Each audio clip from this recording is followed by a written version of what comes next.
think there's a great deal of arrogance and pride in this group about being number one, in our view. We don't say that we were the first overseas or the first to do this. Or, Oh yeah, we do. No, we say that. wait a minute, wait a minute. No, we don't lie. We don't lie. We, No, oh, we were the first because we when you're a Marine, your tour of duty doesn't start when you hit, you know, Vietnam or Guadalcanal. It starts when you go in and start your boot basic camp training. That's right. Absolutely. and Yep. whatever anybody wants to Yep. say. So we were the started. ones that started basic training first, and therefore we're the first group of volunteers. Yeah, And we then have- there's of course the Colombia One motto. We're Numero uno y no lo olvides, which is number one, don't you forget it. What struck me most about the Peace Corps was the fact that it was the first real experience of its kind on that large scale that afforded so many people, from a middle class family in the Midwest that could wind up going to Latin America to work in a small village. None of us had ever done community development before. Other groups, you had people who were teachers who had taught before and they knew how to teach. So we were sort of learning how to apply community development techniques and applications in the field. There were usually two of us, and our Spanish was rudimentary. Very few of us were very good at Spanish. Present company, except Some were, but we were sort of dropped off and said, "Okay, here's your place, here's your village," and it was up to us to sort of start to network, find out who's in charge, who's where the power is, what the problems are, how to work with the promotor that we were assigned from the Community Development Foundation, how the state government worked, and who we should see when we got things in a certain position. We could all jump in the bus and go into the capital of the department and walk in to see the governor or the head of the particular department. And then getting the work done. I mean, delivering the goods, which was difficult in many cases because the response factor was not as great as what we perhaps were accustomed to in the United States. So we had to acclimate ourselves physically with the food, the altitude, the transportation, the working conditions, the way that culturally that the Colombia works, and there was nobody around. There was a helpline, I suppose, somewhere. We call it and say, "Look, I got this problem," So it was a real learning process, and really the teams had to pretty much function on their own, and some were outrageously successful, others were not. but that was part again of the charm of the Peace Corps, the up and out, the get it done yourself, the lack of bureaucracy.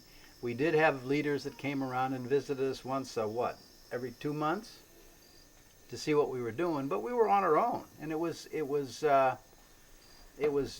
do or die, and a lot of us did almost die, but we did a lot of good things. I think of arrogance in a way when I think of looking at Peace Corps volunteers coming into a village through the eyes of let's say an elder or a person, in my particular village. I mean, I think the idea that a couple of 19 or 20-year-olds coming into a village from another country, not speaking the language particularly well, not understanding totally the culture and the way that this village works, and to have them come in and kind of assume Good boy. they're going to take things over, and they're going to, here I am, I've got a uniform, I got a Sears shirt and a pair of pants and the best pair of boots in the community. Nobody's got a pair of boots that cost more money than that. And I'm here to do, as Lonnie Lane said, "Estamos aquí a ayudar ustedes en cualquier capacidad que podemos." He said that's what you should say in your opening speech when you arrive, which I did. We're here to help you in whatever way we can. And then the question I always had was, what was the real reason for the Peace Corps? And they listed the three goals, to provide trained personnel to assist countries, educate the volunteers themselves into the ways of another country and culture, and then the third was to educate the U.S. public. I'd always wondered about the first two, if in fact those were real objectives, that when Hubert Humphrey and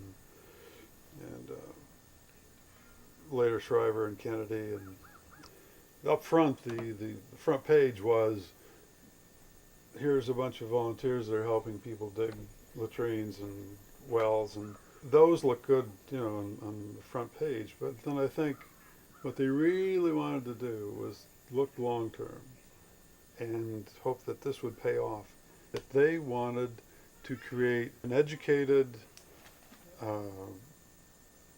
electorate, populace, that had experiences overseas, that knew the languages, that could possibly make a difference. I guess 160,000, 170,000, whatever it is, returned Peace Corps volunteers, and that is indeed a drop in the bucket, whether you look at Colombia or the Peace Corps worldwide, or returned volunteers trying to what's the phrase? Bring the world back home. Is that the second goal, or is that the third goal? Third. One of the things that I remember now about the meeting in the White House, what I took out of that meeting, and it never has left me my entire life, was that what this was about, what the Peace Corps was about for Kennedy, his message in terms of talking to us, what I got out was, come back and tell us what it's really like. Republicans, Democrats, liberals, conservatives, neither one of them have a monopoly on good ideas, and that's a great idea. It's a great idea then, it's a great idea now. Whether we did what Humphrey and Kennedy and Shriver and the rest of them were after, I truly don't know.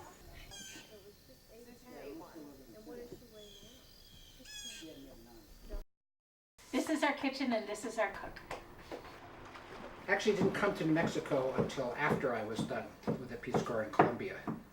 Marshall Mason, who was the director of the Peace Corps Training Center at the University of New Mexico, came down and interviewed a couple of us and offered me a job. The way we trained volunteers in New Mexico was we sent them to small Spanish-speaking communities in northern New Mexico for 2 weeks. And we had full-time community development workers living in the communities, and then 4 or 5 volunteers would join them every 2 weeks. Community organizing, at least as I've practiced it, is finding a group of people who are significantly affected by some kind of readily definable issue and organizing them to do something about that issue. But it's basically a democratic group that's focused intensely for a short period of time on an issue that clearly is having a negative effect on their lives, and helping them to use as much as possible their own resources to address that problem. When we were doing community organizing in New Mexico, got a group of about 6 very talented organizers, some former Peace Corps volunteers, some local people. We used to sit around talking about what it would take to form an effective movement to improve the living conditions for poor people in New Mexico, and decided that what we had to do was to organize the middle class, that poor people alone didn't have the political muscle to make the kinds of changes that were necessary. There weren't enough poor people who were politically active to be able to really influence, for example, the state legislature, much less the national legislature. And many of the issues that poor people confronted were also problems for the middle class, for example, ineffective schools, or government agencies that weren't doing their job, or lack of adequate police protection or fire protection in poor neighborhoods. I mean, there were a whole range of issues where the middle class and poor people share the same kinds of problems. And it seemed to us that you're much better off to find issues that cut across all economic groups and organize around them, having first picked those issues because they have a particular impact on the lives of poor people. But it was an outgrowth of the work I'd done in the Peace Corps, which was, and then the work I did as a trainer was an outgrowth of that, and then the work that I did. Should we go through the other door, Dad? Yeah, that's fine. You can come in, it's not a problem if you don't mind being on camera. How are you? Ah, you brought the dog too. I got hooked up with local legal services programs in Albuquerque and concluded pretty quickly that here was a good example of how the middle class could effectively help poor people, and spent the next 30 years basically organizing the legal services community to be more effective. The role I cast myself in was management consultant, but what I was really doing was spending lots and lots of time thinking about how you could make a program like legal services for the poor more effective. So you have offices down here too? Yes. Yeah. One in Las Cruces and one in Mescalero, which is in those mountains over there. We see a bunch of drunken rowdies in the front lawn of 3105. He was pretty healthy. There's a pool shark. Yeah. Hey, I seen him play. How are you? Hey, okay, good to see you I met again. your wife over there. You're a pool shark? No, Oh, no. hey, Neil. how are you? ¿Cómo Good to estás? see you, friend. Hey. You had learned the same thing I learned through the Peace Corps experience, I think, of the patience of sitting back and waiting to find out how these people deal with their issues rather than trying to impose yourself on them. That's a difficult concept for a gringo to learn to deal with until you've had the kind of experience we had where you learn that, particularly because that other people do things differently, and you have to let them do it their way if you're going to accomplish anything in working with them. well, yeah, I think the training that we had in community development at Rutgers University, I think, was just a textbook case of ethnocentrism. And I think it was loaded with every middle class European value you can possibly imagine. You know, working nobles people, anything within a geographic boundary is a community. The most conspicuously missing step in that training was the first thing you do is you sit there for a few weeks and you keep your mouth shut and you figure out, how do these people organize themselves? How do they make decisions? Who is most influential? What is the process through which things go? Who are the people who are most disruptive of that process? And when you figure out how the community maintains itself, how it moves, and what its difficulties are, then you adjust. I'd be struggling through some effort of mine to communicate with some campesino someplace. And after I'd just butchered whatever I was trying to say, the campesino would look at you kindly and say, "Hey, comida bien." And I'd say, "Oh yeah, right, you understood everything I said, huh? Okay, well, I can go take a nap now." He didn't understand anything I said. But he was always being, "Yeah, que domina bien el español." Oh man. They were the most courteous, polite people in the entire universe. We had met with this head of sociology at the National University. Oh man, we're going right to the top. And he said, look, there's 1,500 municipalities in Colombia and 62 of you, and if they send you someplace where you can't get something done, get out. Go to some place where you really can accomplish something, right? I found out that the head of Indian Affairs in Colombia had heard that there was somebody in the group who was an anthropologist and wanted him to work with them. I never was crazy about my village from the start. It was very, very small. Not much to do. And so I was looking for an opportunity to go to a real municipality and do something different. And I trusted Al's judgment. So I went.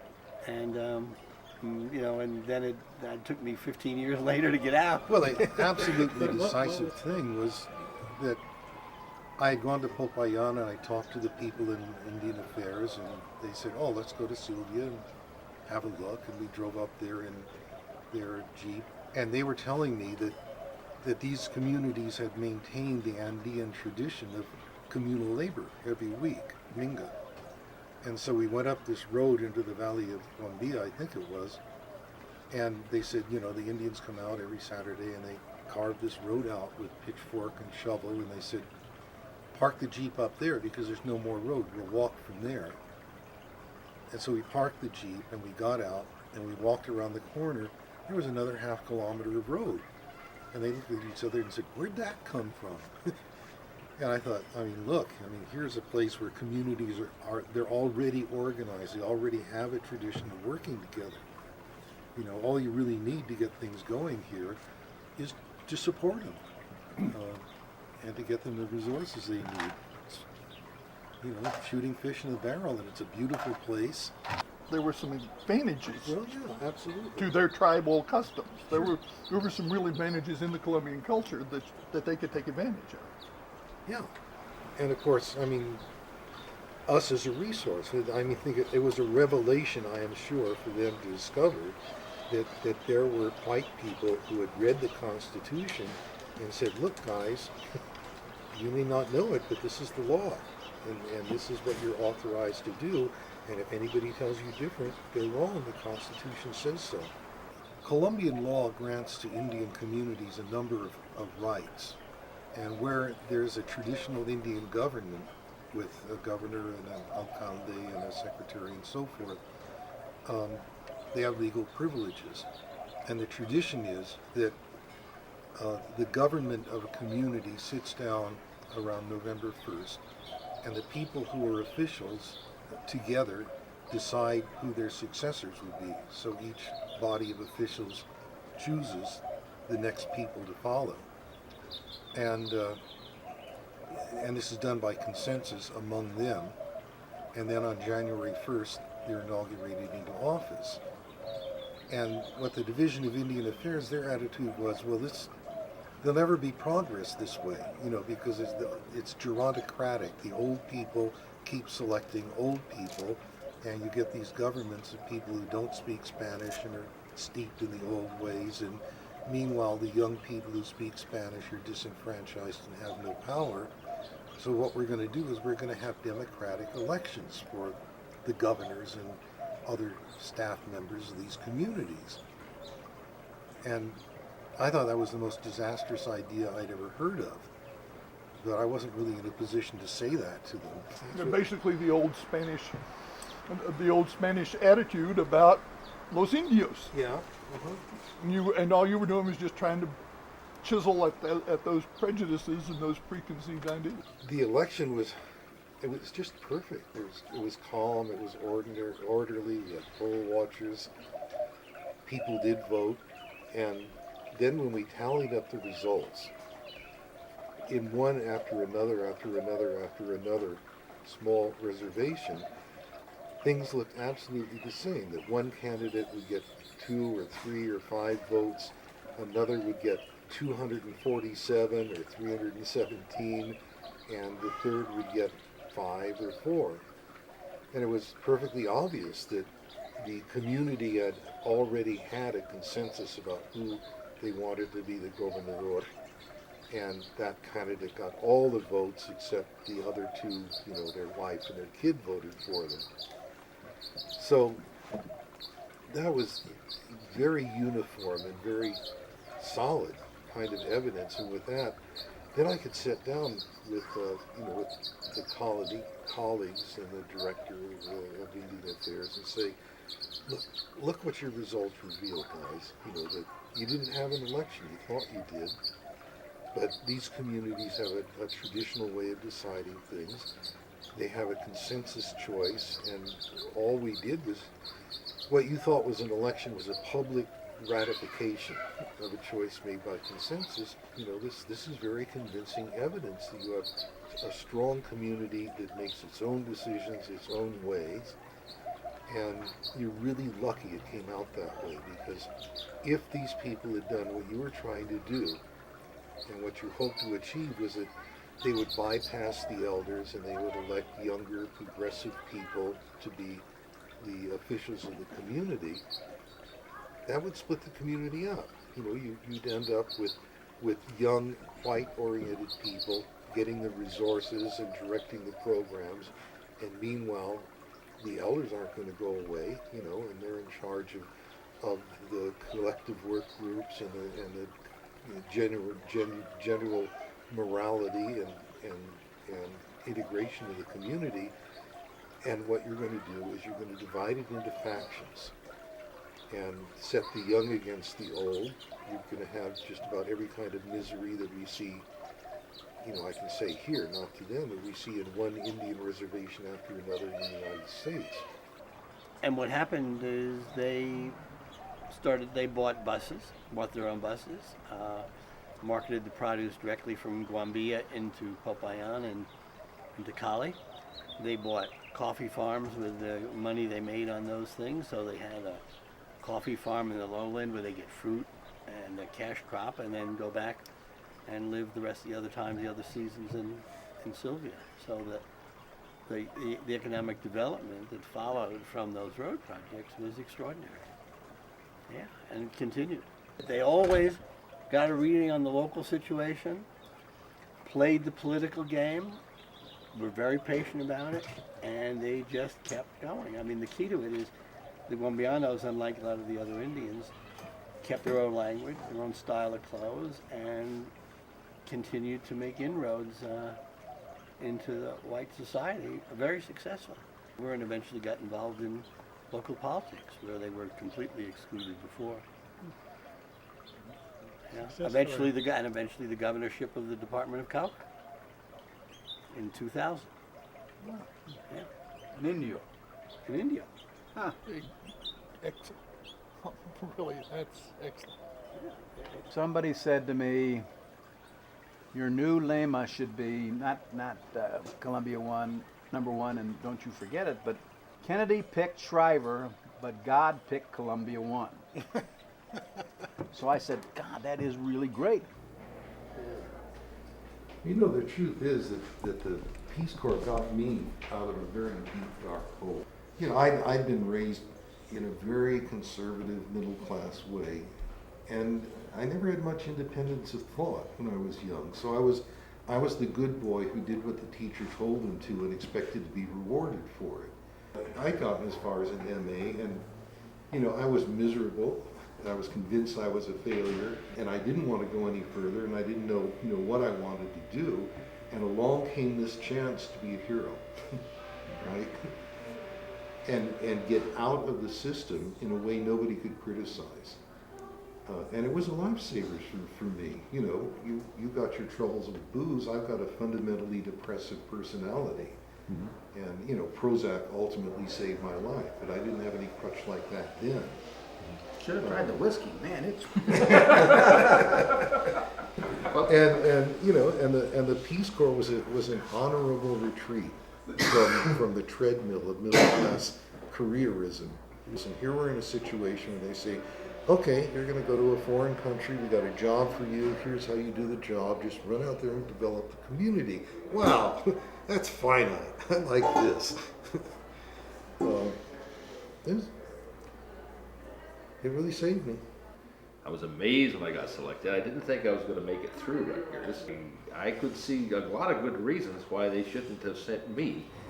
And they couldn't figure it out, so I figured I'd put one over them. And now I had to go and, you know, and make it happen. But the biggest change it made in my life was giving me a sense of some sort of self-confidence that I never needed to depend on jobs and security in my life. I ended up leading a life that the envy of us all. didn't have any, you know, I can't say, well, I had a career. I mean, I did all sorts of things. I would follow your career here in Mexico, Argentina, Chile, back and forth, and there I'm slogging away at some damn thing, and there he's on a boat. Then we have to visit you on your boat, and you live on a houseboat there in Seattle. Just perfect, you know. There's the houseboat floating up and down, and he's got his sailboat. Well, I sailed the San Juans, and I sailed up here, and I sailed. When the hell do you ever work? Well, you know, it just sort of comes from heaven somehow or another. And, you know, great lifestyle. Why can't we do this? Well, I wasn't smart enough to figure it out. And Ira could sell 2 or 3 of these things that he owns and never have to work again, but he loves it. So, you know, we do what we'd like to do.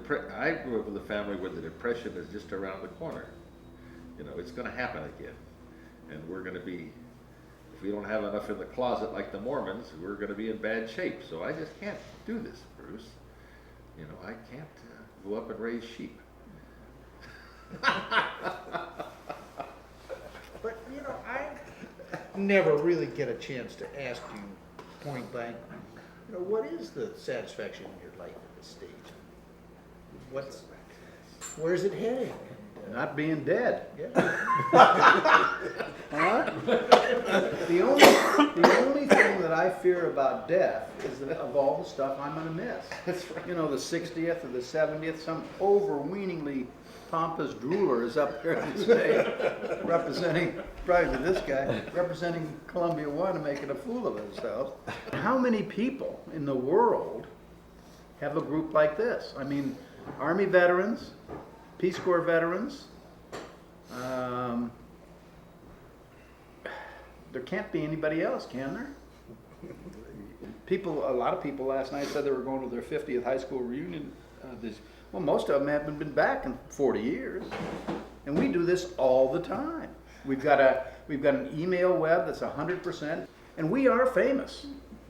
I mean, people I've never seen before. I remember standing in that hotel in D.C. for the 40+1. Somebody came up, some couple late, oh, Colombia One. I'd never seen this woman before in my life. But she knew. The community development skills just sort of don't leave you, dude. I mean, I've got the Cubs, I've got the Peace Corps, and I've got my New York Times crossword puzzles. And what else does anybody need? They're friendships that are different from any others I've ever had. Absolutely. Why is that? What makes our friendship different? Because of the unique set of circumstances that brought us together. At a time in our lives. Yeah, I think it's the time. I always tell everybody that even the training in Rutgers to me was an adventure. That's before I even got to Columbia. I was talking to Ron about it because I'd never experienced that kind of exposure to certain kinds of disciplines. Mine had all been technical and scientific, and then to start hearing about anthropology and the history and the politics of Colombia. And also the dynamics of that experience at Rutgers, where the tension kept building, you know, as we got closer to selection time. It just made such an impressive impression upon me, greater than any of the university experiences I ever had. And then the actual thing in Colombia, it was an adventure. You know, we were los hijos de Kennedy.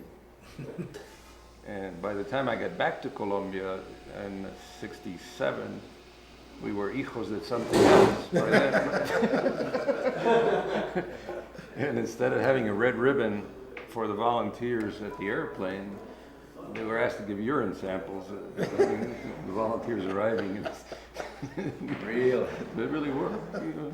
Before we become archaeological relics, where there's still some social and cultural anthropology about us, it'd be interesting to see what other people would be curious to ask about who we are. I could imagine us getting together and having some very interesting sort of smaller group discussions about whether we did or didn't sort of find our Joseph Campbell bliss, and you know whether there's still time to find it. I mean, it's a little bit formal, but I think Good try. You know, we will. You know, my son, you are safe. While I would see that as part of something, because it may be fun to do as well, and a good way of just spending time together. The missing link is the failure to move forward in terms of the assumptions of the foreign policy remain closer to what they were in the 50s than what Kennedy had envisioned. And one statement that I remember from the meeting in the White House was unbelievably clearly that he saw the Peace Corps as the vehicle for having a group of Americans who had a much broader perspective, harvesting the experience, both in the Peace Corps and in post-Peace Corps, in terms of actually reformulating and restructuring foreign policy in a way that is, let's say, consistent with American values, at least as we as identify them. I think that we all had the hope that in addition to whatever impact we could have on a place like Colombia, that we would be making America a better place when we came back. We've been an absolute failure. Well, I wonder. Frankly, the best way we could be of assistance to any other country in the world is to change this one. But what have we done that's effective on a local level? You know, who have we reached?